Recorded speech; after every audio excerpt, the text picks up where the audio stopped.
confrontés à un feu virulent en face de nous qui nous chauffe la couenne. On a procédé à l'extinction et maintenant on va traiter les souches, les lisières, les petits foyers. Ils sont 15 recrues à s'être engagés dans les rangs des sapeurs-pompiers. Ces soldats du feu se sont réunis à Sainte-Marie-de-Ré, dans un massif forestier à quelques kilomètres de l'ancien centre de secours du SDIS-17, pour une formation dédiée aux feux de forêt. Supervisée par le capitaine Karl Coucy, il n'y a pas que des jeunes. Ce sont des jeunes qui se sont déjà engagés et qui sont en cours de cursus de formation.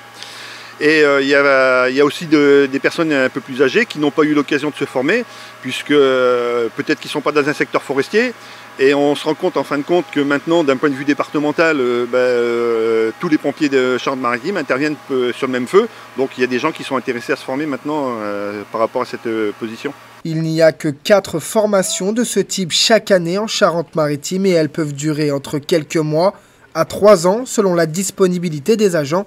Aujourd'hui, la formation se déroulera sur 4 jours pour ces soldats du feu qui ont entre 21 et une quarantaine d'années.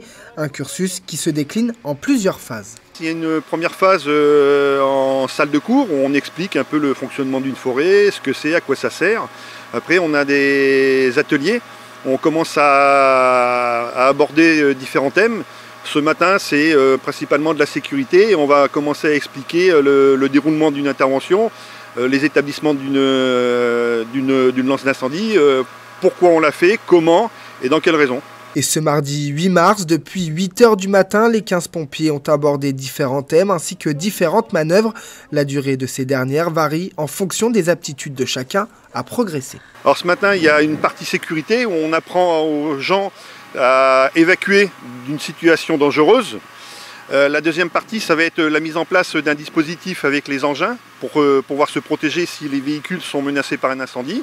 Et la troisième partie, c'est les établissements, les règles d'établissement des lances. Pour participer à ces formations, il faut d'abord avoir obtenu le concours permettant de rejoindre les rangs des sapeurs-pompiers. Une formation indispensable pour ces hommes des flammes qui réalisent à Sainte-Marie-de-Ré une moyenne de 550 interventions par an, positionnant ainsi la caserne en catégorie 2. Crache pas, balance pas de la